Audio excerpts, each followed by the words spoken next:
Bismillahirrahmanirrahim. Assalamualaikum warahmatullahi wabarakatuh. Dan selamat pagi saudara sekalian dimanapun Anda berada. Saya HM Hasbi Ibrahim, Sekjen DPP Laskar Anti Korupsi Pejom 45 Jakarta.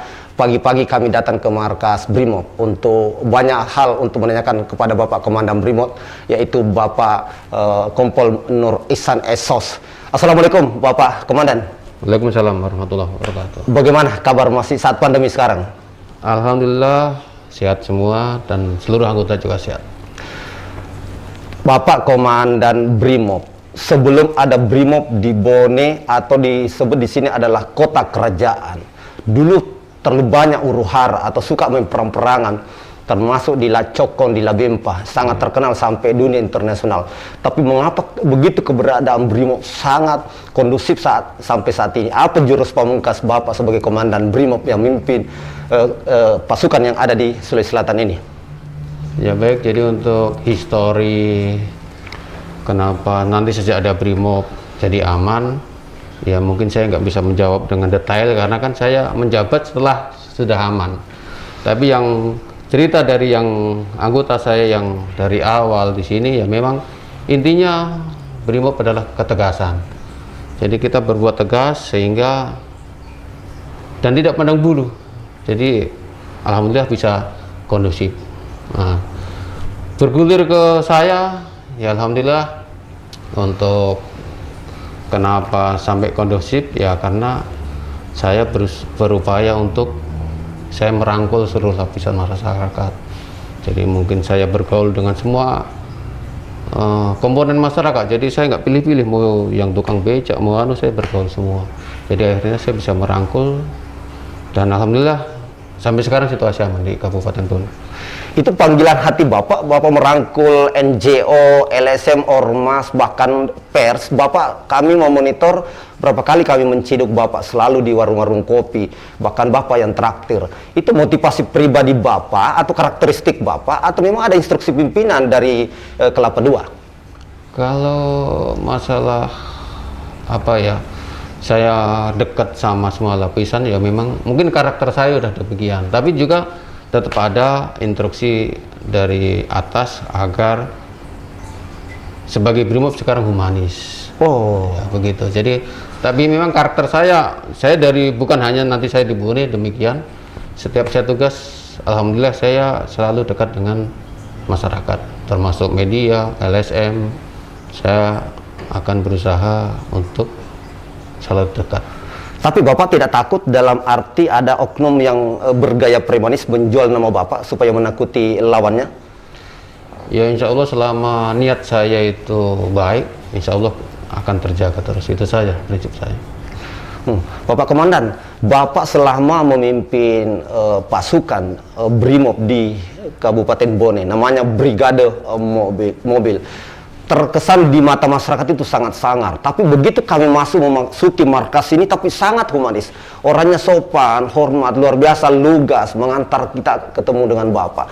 Apa yang membuat pasukan Bapak dibawa begitu dekat dengan rakyat? Atau memang sudah harus struktural, harus begitu Pak instruksinya? Atau karena kepemimpinan Bapak? Ya mungkin perlu saya garis bawahi, kan namanya kepemimpinan kan adalah seni. Jadi pasti masing-masing pimpinan pasti beda, karakternya, gayanya memimpin kan pasti semuanya beda. Kebetulan gaya saya sudah begitu. Jadi saya setiap memimpin, saya harus dekat semuanya, mau dengan anggota, mau dengan masyarakat, dan dengan yang lainnya. Tapi Bapak selama memimpin ini, kenapa Bapak paling suka mendatangi rumah-rumah tokoh? Apa yang tersirat di balik kepemimpinan Bapak ingin mendatangi tokoh-tokoh di Kabupaten Bone ini, Pak? Ya salah satunya tadi yang saya sampaikan bahwa saya harus bisa merangkul seluruh lapisan masyarakat, ya termasuk di dalamnya tokoh masyarakat, tokoh agama. Jadi saya harus bisa dekat semua gitu. Tapi kan Bapak bisa manggil ke markas Brimob kan, bukan harus turun gunung ke rumah mereka. Bagi saya silaturahmi itu tidak harus saya yang didatangi, saya mendatangi pun itu silaturahmi. Subhanallah. Oh begitu ya. Begitu. Jadi misalnya kalau saya didatangi berarti kayak saya yang merasa hebat, tapi kalau saya mendatangi kita tidak ada batas. Tapi Pak, walaupun ini sangat privat, mengapa HP Bapak 24 jam on terus Pak? Berbeda dengan yang kami monitor yang lainnya. Bapak 24 jam benar-benar kami lihat on terus Pak ya? Ya, bagi saya karena sekarang zamannya itu sekarang zaman sarana komunikasi harus siap. Jadi kapanpun misalnya saya dibutuhkan, ya 24 jam saya harus siap. Jadi HP saya tidak pernah mati. Pak, kami benar-benar berapa kali menciduk kegiatan personil Bapak. Begitu ada bencana, baik kebakaran, banjir, Bapak terdepan. Bagikan Menteri Sosial, mengapa Bapak seolah mengambil semua peran yang ada eksekutif legislatif di Republik ini? Iya, bukannya saya mau mengambil, tapi memang saya jiwa saya begitu. Jadi mau mencari orang hilang SAR, kebanjiran. Jadi memang kayak dari sini saya harus ikut. Jadi bukan saya mau cari, wah biar populer, tidak. Memang saya sudah begitu. Karakter saya begitu. Saya harus terjun langsung. Nah, gitu. Tapi apa Bapak tidak memikirkan ketika anggota tidak piket lalu tiba-tiba mereka digiring semua harus untuk membantu rakyat yang kena musibah, mereka dalam keadaan tidur Bapak bangunkan?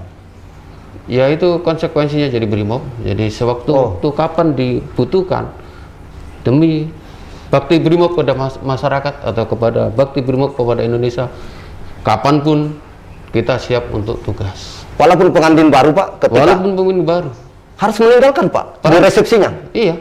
Wah, ini kalau memang tugas negara memanggil, apapun yang sementara kita lakukan, tinggalkan.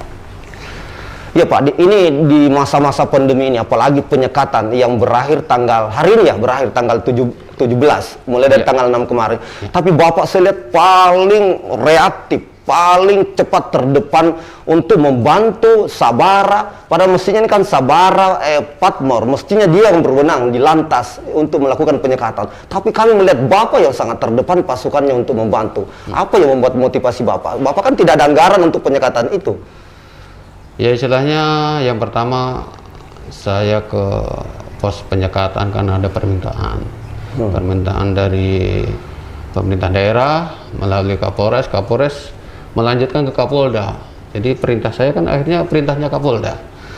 Kemudian kenapa saya harus membackup? Betul, karena namanya tugas kita harus laksanakan dengan baik. Kemudian anggota saya di pos-pos penyekatan ada semua. Jadi saya selaku komandan, selaku pimpinan, saya harus tahu apa yang diperbuat anggota saya di pos. Ya minimal kita bisa, oh ini yang terjadi di pos. Jadi kita tahu misalnya permasalahan di pos apa, jadi kita bisa memberikan saran, memberikan ya masukan, harusnya begini dengan kita melihat di lapangan. Oh begitu ya. Pak, saya melihat Bapak untuk membuat pasukannya benar-benar bersih baik dari narkoba. Bapak kami lihat terdepan yang memberi instruksi semua anggota wajib tes urin. Mengapa Bapak begitu kencang dan begitu lantang untuk tes urin pasukan, dan tidak takut Pak kalau tiba-tiba ada anggotanya yang kena positif bahwa mengkonsumsi narkoba? Ya terkait dengan narkoba, yang pertama kita laksanakan tiap hari itu saya ada ikrar untuk tidak menggunakan narkoba. Ada ikrar saya. Jadi kalau misalnya terjadi anggota melaksanakan, siap ditembak mati, ada di ikrar itu. Siap ditembak mati? Siap ditembak mati. Masya Allah, luar biasa. Nah, ada di ikrar narkoba. Kemudian yang kedua, ya tujuannya kenapa saya untuk tes urin, ya saya untuk memastikan bahwa betul belum tidak antara ikrar dengan pelaksanaannya itu. Jadi kalau memang ada, ya sudah tindak tegas. Saya tidak akan malu. Kalau memang ada anggota yang terindikasi narkoba, ya harus pecat-pecat. Ya.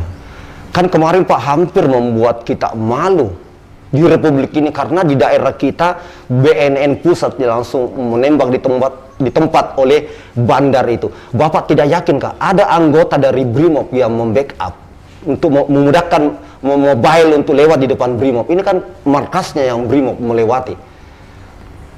Ya insya Allah tidak ada anggota saya yakin Pak? Ke arah insya Allah. Apa yang membuat Bapak yakin? Kalau yakin kan nanti saya terlalu. Oh begitu. Nah, kalau insya Allah kan memang apa ya namanya, semua kehendak Allah. Tapi kalau saya yakin, wah, saya mendahului itu namanya. Sampai saat ini Pak nggak ada laporan dari NGO atau masyarakat yang melaporkan dugaan oknum bahwa ada anggota Bapak yang membackup tanda petik? Alhamdulillah nggak ada. Tidak sampai ada sekarang. Sungguh luar biasa. Kalau memang ada, ya itu tadi. Saya kan tidak tegas, tapi insya Allah nggak ada. Mereka takut karena takut dihukum mati atau memang karena panggilan Allah Pak? Bapak memberi doktrinasi ke mereka? Ya mudah-mudahan dia panggilan anu lah, kalau masalah sanksi kan beda nanti aplikasi di lapangan, tapi kalau dari panggilan Allah saya kira bukan karena sanksinya tapi karena panggilan hati nurani. Harapan saya panggilan hati nurani, bukan karena sanksi. Ya, Bapak Danyon, Bapak selihat partner dengan Wadanyonnya itu Bapak Ibtu Andi Muhammad Safi'i. Tapi begitu Pak ada baru rencana gejolak atau mau huru-hara atau mau demonstrasi dan lain sebagainya, Bapak kok terdepan melobi agar tidak terjadi ekses negatif yang menyebabkan kriminalitas yang ada di Kabupaten Bone. Mengapa Bapak selalu melakukan jurus-jurus pendekatan hati ke mereka Pak agar mereka tidak melakukan tindakan-tindakan yang anarkisme? Ya, jadi tentunya namanya ada unjuk rasa, mau ada begini kan pasti ada kirka intel, dan kita harus mengedepankan juga persuasif. Jadi dengan kita coba untuk mendekat supaya pada saat misalnya haruslah unjuk rasa silakan, tapi sesuai aturan. Ya kita berupaya untuk ke situ, kita mengedukasi begitu. Silakan kalau mau unjuk rasa nggak ada larangan. Sesuai undang-undang silakan unjuk rasa, tapi ya kita berupaya untuk ya unjuk rasa damai lah, unjuk rasa yang sesuai aturan silakan, kita nggak akan ada. Makanya kita selalu berupaya untuk sebelum pelaksanaan ya bagaimana caranya kita melobi agar kalau perlu nggak usah unjuk rasa, apa keluhannya sampaikan, nanti kita yang menyampaikan. Jadi Bapak benar-benar memang menjadi fasilitator atau mediator antar kepentingan rakyat dengan eksekutif atau legislatif untuk menjembatani, untuk mempertemukan tokoh-tokoh Pak ketika mereka terjadi masalah di rakyat. Ya selama saya bisa, insya Allah saya akan lakukan. Kenapa Bapak begitu terdepan Pak? Demi kepentingan rakyat Bapak selalu pasang badan Pak. Ya karena ya tugas saya lah. Saya selaku pelindung, pengayom dan pelayan masyarakat. Jadi saya harus tunjukkan itu. Tidak karena orang berpikir, lah kan ada ulama, ada tokoh masyarakat, tapi Bapak ini kan komandannya Brimob yang turun tangan mendekati rakyat. Ya kembali seperti yang saya sampaikan tadi bahwa karakter saya itu memang demikian. Jadi saya harus dekat dengan semua lapisan masyarakat. Begitu. Jadi saya nggak mau ada kayak sekat. Wah saya komandan, kok nggak usah dekat-dekat saya nggak ada. Ke situ saya nggak akan. Kami sedikit Pak keluar di tugas yang Bapak di Kabupaten Bone. Selama pilkades, eksekusi, Bapak selama memimpin eksekusi atau memimpin pengamanan pilkada, hampir kami lihat Pak betul-betul zero, tidak ada terjadi huru-hara. Adakah memang Pak jurus-jurus pamungkas yang bisa Bapak berikan kepada seluruh pemirsa di tanah air ini? Alhamdulillah memang pengalaman saya selama saya penanganan unjuk rasa dan sebagainya, saya jarang sekali benturan dengan pengunjuk rasa. Ya intinya apa ya, kalau saya berprinsip yang penting kita itu tugas ikhlas, tidak ada beban, dan ya istilahnya apa ya, kita serahkan sama Yang Maha Kuasa. Pertanyaan kritis Pak, apa Bapak tidak nyogok jenderal lapangannya, orang yang mau demo, akhirnya mereka tidak anarkis? Insya Allah saya tidak pernah ada upaya untuk ke situ. Benar-benar karena hanya Allah Pak? Benar-benar karena itu saja. Jadi saya berprinsip, saya ikhlas, dan saya serahkan semua kepada Allah. Pak, selama ada dulu disebut, sekarang di Papua KKB, sekarang negara sudah menyebut bahwa terorisme. Begitupun masih dinamai dalam kelompok kriminal bersenjata. Bapak terdepan mengirim pasukannya. Padahal banyak pasukan seantero Republik ini, Brimob, ditugaskan di seluruh provinsi. Mengapa Bapak terdepan? Apakah Bapak yang mengusulkan kepada Komandan Brimob di Kelapa II, atau murni ada instruksi Pak dari Republik ini? Kalau penugasan Brimob itu murni semuanya ada perintah dari atas. Jadi misalnya dari Sulsel kirim 2 kompi. Nah nanti dari Sulsel sini 2 kompi ini dari mana saja? Oh dari Bone 1 kompi. Oh dari Parepare 1 kompi. Jadi memang kita melaksanakan perintah. Jadi apapun yang diperintahkan ya kita siapkan saja. Ya, tapi kami melihat di sosial media kan yang selalu terbaca itu adalah Bone tidak menyebut dari Brimob mana, tapi Bone yang selalu terdepan. Malah justru terlihat Kompol Muhammad Nur Ihsan SOS yang memimpin pasukan. Bapak tidak takut mati Pak di perbatasan? Ya mati hidupnya seseorang kan karena sudah takdir dari Allah. Walaupun kita di sini, kalau takdirnya mati di sini juga mati, di sana juga mati. Jadi Subhanallah, luar biasa. kalau memang tugaskan di sana, siap. Yang penting saya tidak pernah minta. Kalau kau berangkat, saya siap. Tapi kemudian saya yang berangkat, saya tidak akan meminta. Tapi kalau saya diperintahkan, kau yang pimpin ke sana, oh siap, saya laksanakan. Karena prinsip saya, tugas adalah kebanggaan. Kebanggaan Pak, dan panggilan Allah. Ya. Adakah Bapak selalu memberikan nasihat kepada keluarga kawan? Pasti toh keluarga takut dong Pak, dan risau ketika Bapak memimpin pasukan, apalagi sekarang begitu sangar di perbatasan Pak, di Papua. Ya istilahnya dari pihak keluarga saya juga semuanya sudah memahami bahwa ya memang tugasnya Brimob salah satu resikonya yang demikian, dikirim ke sana ya paling saya sampaikan ya sudah berdoa saja. Kalau memang rezeki saya dengan anggota selamat semua, ya akan selamat semua. Jadi nggak usah risau, semuanya kan sudah ada garisnya di sini. Ya. Bapak ini sekarang masih berpangkat kompol, mestinya 2019 mestinya sudah jadi AKBP, Ajun Komisaris Besar Polisi. Tapi karena ada peraturan baru atau nomenklatur dari Kapolri, Bapak masih kompol sampai saat ini. Ketika misalnya Bapak dipilih oleh Allah atas perintah negara, Bapak menjadi komandan Brimob, apa Bapak tetap mempertahankan tidak sangar seperti yang banyak kita dipertontonkan saat ini? Ya insya Allah kalau namanya karakter, dimanapun bertugas pasti akan begitu. Jadi kalau memang saya mau dinaikkan lagi pangkat saya, ya insya Allah saya tidak akan berubah. Kalau ada permintaan legislatif eksekutif, sikat, tembak.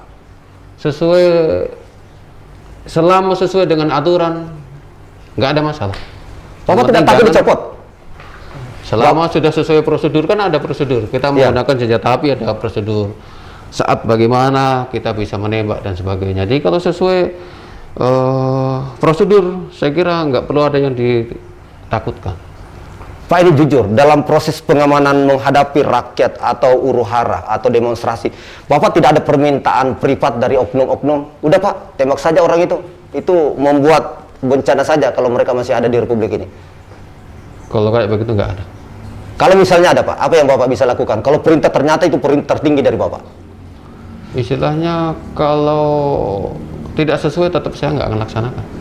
Bapak siap menolak Pak? Siap menolak. Kalau tidak sesuai aturan, saya nggak akan melaksanakan. Artinya Bapak Komandan Brimob di Bone ini melakukan aturan karena perintah undang-undang, bukan karena perintah pimpinan, begitu Pak? Itu yang saya pegang. Subhanallah, luar biasa. Jadi Bapak kalau tiba-tiba ada yang meminta, wah lakukan saja pencopotan, Bapak siap tidak dinonjok di Republik ini? Jadi prinsip saya yang saya sampaikan tadi, bahwa kalau sesuai prosedur, sesuai aturan, saya akan laksanakan. Saya akan junjung tinggi peraturan dan prosedur. Tapi kalau tidak sesuai itu ya mohon maaf, mungkin saya nggak laksanakan. Pak, kembali ke Bone Pak. Dulu di sini terkenal Pak banyak pencurian binatang atau sapi Pak, maksud saya. Kenapa selama Bapak menjabat benar-benar hampir zero Pak? Walaupun saya tidak mengatakan zero, hampir zero Pak. Apakah jurus-jurus pemungkas Bapak dalam hal pengamanan? Atau Bapak selalu melakukan patroli di desa-desa, akhirnya berkurang pencurian sapi di Kabupaten Bone? Untuk terkait yang kayak tindakan pencurian kan bukan ranahnya Brimob. Iya. Jadi kalau patroli memang kami ada patroli, dan memang ada patroli Kamandahan. Kalau Kamandahan saya itu sampai di wilayah saya, sampai di Sinjai, sampai di Bulukumba, saya patroli sampai di sana. Kalau terkait dengan berkurangnya kriminalitas di sini, ya yang jelas bukan hanya Brimob yang berperan, seluruh stakeholder berperan semua, termasuk dari kesadaran dari masyarakat sendiri tentang pentingnya Kamtibmas. Jadi saya kira bukan karena saya, tapi saya kira dari seluruh lapisan masyarakat dan seluruh stakeholder yang menyebabkan kenapa Kabupaten Bone sekarang aman. Tapi kami yang monitor Pak, ini dari Laskar Anti Korupsi Pejam 45 yang monitor, pasukan mobil Bapak selalu hilir mudik ke sana kemari dari desa ke kecamatan untuk gelar pasukan. Itu maksud saya Pak, apakah karena protektif Bapak yang begitu instruksinya sangat luar biasa, maksimal ke anggota, akhirnya pencuri itu takut Pak? Ya kalau masalah itu saya walau alam, yang jelas kami melaksanakan tugas. Ya kalau imbasnya apa, ya kami tidak akan mengklaim bahwa itu karena saya. Bapak tidak berani mengklaim Pak ya? Nggak bisa. Ya. Karena memang Saya yakin bukan hanya karena saya, itu saja. Ya benar, tapi kalau rakyat menyebut karena ini prestasi Bapak yang berani memerintahkan, ini kan karena tergantung perintah ini Pak. Kalau Bapak tidak perintahkan, pasukan tidak mungkin Pak masuk ke desa-desa Pak, ke patroli bawa senjata. Kan rakyat Pak takut, awas ada brimob. Kembali bahwa saya pun di sini kan saya diperintah juga. Jadi bukan murni karena kemauan saya. Saya juga diperintah, termasuk kayak patroli kan memang ada jadwalnya, kemudian ada perintahnya juga dari atas. Ya saya juga melaksanakan juga. Jadi bukan karena kok yang patroli mau saya, bukan. Kecuali yang kayak tugas-tugas kemanusiaan, saya langsung datang ke lokasi baru saya melapor. Tapi kalau yang tugas-tugas lain saya harus sesuai prosedur, harus mulai dari saya harus melapor pimpinan baru dilaksanakan. Tapi kalau tugas-tugas kemanusiaan, saya berangkat izin komandan, saya ada kegiatan begini karena kemanusiaan. Memang itu perintahnya. Kalau untuk kemanusiaan harus duluan. Pak Komandan begitu leluasa melakukan manuver atau enak memberikan perintah kepada personilnya. Apa memang anggarannya sangat banyak atau anggarannya tetap terbatas, tapi komandan yang tetap memberikan instruksi yang demi pelayanan kepada publik? Saya kira kalau namanya anggaran kan mau besar mau kecil, ya tergantung bagaimana kita mensiasati semua. Kemudian kalau memang kita sudah enak sama anggota kan, apapun yang kita inginkan, apapun yang kita harapkan kan pasti anggota mendukung semua, gitu saja. Iya, kenapa kami bertanya begitu Pak? Karena dulu begitu masa pandemi awal belum ada anggaran untuk gugus tugas COVID atau pelaksana tugas yang bertanggung jawab, otomatis berikut anggarannya mengikut. Tapi Bapak lebih terdahulu Pak melakukan penyemprotan desinfektan di Kabupaten Bone melalui water cannon. Itu pertanyaan saya, Bapak dapat anggaran dari mana? Atau Bapak ngocek dari sendiri atau urunan Bapak perintah anggota untuk urunan? Untuk masalah penyemprotan, ya kami memang mintanya sama BPBD. Bapak langsung minta demi untuk rakyat begitu ya? Saya minta sama, kan yang punya anggaran penyemprotan itu yang kelola memang dari BPBD. Jadi kami menyurat untuk ini biar saya melaksanakan, tapi bahannya dari. Tapi kan belum ada perintah Pak secara nasional dan anggaran. Kalau belum ada perintah kan anggaran otomatis Pak belum juga melekat. Tapi Bapak sudah melakukan penyemprotan desinfektan Pak. Bapak kami monitor Pak di Jakarta. Bapak yang tercepat, terdepan untuk melakukan penyemprotan. Dan saya yakin belum ada anggaran yang turun itu. Bapak dari mana ambil anggaran Pak? Kalau itu kembali bahwa tetap dia juga mengupayakan duluan dari BPBD. Jadi saya minta. Tapi memang awalnya yang pertama. Ya. Memang saya bikin sendiri. Nah, itu maksud saya, Bapak. Tapi kan uang pribadi, Pak. Jumlah kecil saja lah. Uang pribadi begitu. Ya istilahnya yang uang yang ada di komando sini kita kelola. Sungguh luar biasa. Tapi kan pertama kan paling berapa jerigen saja, jadi nggak terlalu banyak. Yang penting kita bisa menunjukkan bahwa kita sudah berbuat, itu saja. Untuk berikutnya yang skala besar kayak pakai mobil water cannon, ya jelas harus kami mengajukan ke pemerintah daerah. Bapak selalu memang terdepan yang melakukan setiap aktivitas dalam hal penanganan demi untuk rakyat. Pak, kenapa Bapak dalam membina personality yang tidak sangar? Bapak saya lihat berjurus-jurus mengajak pengajian, sikiran, salawatan. Apa Bapak memang dari pondok santren sebelum jadi polisi? Ya saya memang keluarga saya dari pesantren. Oh subhanallah, dari pesantren. Jadi bapak saya guru agama. Kakak saya di pesantren, saya juga sempat di pesantren tapi nggak lama sebelum jadi polisi. Bapak dari kecil ingin jadi polisi, polisi yang kiai, atau Bapak memang tiba-tiba setelah dewasa Bapak ingin jadi polisi? Saya sebenarnya nggak ada cita-cita juga jadi polisi. Oh tidak ada Pak? Tapi mungkin garis tangan saya jadi polisi. Oh, tapi cita-cita untuk jadi ulama karena keluarga Bapak adalah keluarga keturunan ulama semua? Ya intinya bahwa saya itu harus tahu agama, itu saja. Saya harus memperdalam agama sehingga saya punya modal berkeluarga. Saya harus bisa mendidik anak saya juga beragama. Makanya anak saya juga saya sekolahkan di sekolah agama. Sekolah agama? Iya. Jadi anak saya tamatan di Al-Fitian semua, sekolah Islam terpadu. Subhanallah, luar biasa. Di Goa. Walaupun nanti ujungnya jadi polisi juga, calon jenderal. Ya, insya Allah kalau ada rezeki tahun depan anak saya mau saya kasih mendaftar. Mendaftar?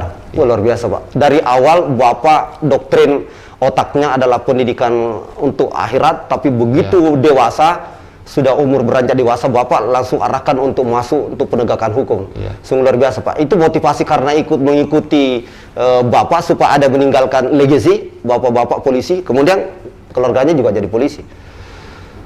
Kalau yang masalah anak saya, ya awalnya tetap saya tanya. Kalau nggak mau saya nggak akan paksakan. Kalau memang nggak mau ya udah, maunya apa saya nggak mau. Karena kalau namanya hal yang dipaksakan kan pasti nanti hasilnya tidak bagus. Tapi kalau oh ya Pak saya mau, ya silakan. Saya tinggal mendorong saja. Tapi kalau nggak mau ya saya nggak akan paksakan. Ya, ini pertanyaan terakhir, Komandan. Setelah Lebaran berlalu, kemudian ini Bapak tetap melakukan gaya style yang dulu, selalu tidak melakukan open house, tapi Bapak yang mendatangi dari toko-toko. Sebenarnya Bapak kan sejak dulu juga memproteksi dari LSM, NGO, toko. Tapi kenapa Bapak selalu mengulang terus? Sepatah Bapak ada target-target politik, Pak? Kalau politik saya nggak ada berpikiran sama sekali jauh. Bahkan kalau target politik, wah saya ini nggak bisa bermain politik. Yang intinya ya saya, namanya silaturahmi kan nggak bisa cuma sekali datang sudah. Yang penting saya sudah pernah. Untuk mengakrabkan lagi kan perlu 1 kali, 2 kali, akhirnya akan lebih akrab lagi. Tapi kalau cuma datang sekali, saya yakin akrab nggak begitu akrab lah. Tapi kalau udah 2-3 kali, insya Allah akan lebih dekat lagi. Itu saja.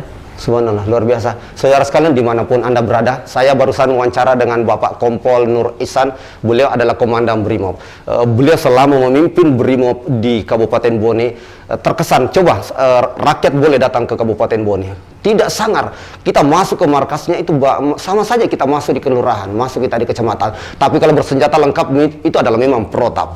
Tapi ini adalah Bapak, mestinya ini adalah AKBP. Sejak 2019 adalah AKBP, tapi karena nomenklaturnya di kepolisian adalah peraturan Kapolri, mengamanahkan, jadi terpaksa mereka tertunda kepangkatannya. Inilah wawancara kami dengan Bapak Kompol Nur Ihsan SOS. Beliau adalah orang sangat kriminal, sangat dekat dengan rakyat. Sudah banyak kami temuin Kapolres, termasuk Kapolres Ulama Bapak Dr. Muhammad Qadar Islam. Begitu kemarin juga Bapak AKBP Muhammad Iman yang ada di Kabupaten Wajo. Saat ini kita temukan lagi Komandan Brimob. Saya tadi berpikir bahwa dia adalah orang yang sangat sangar karena dia adalah komandan pasukan.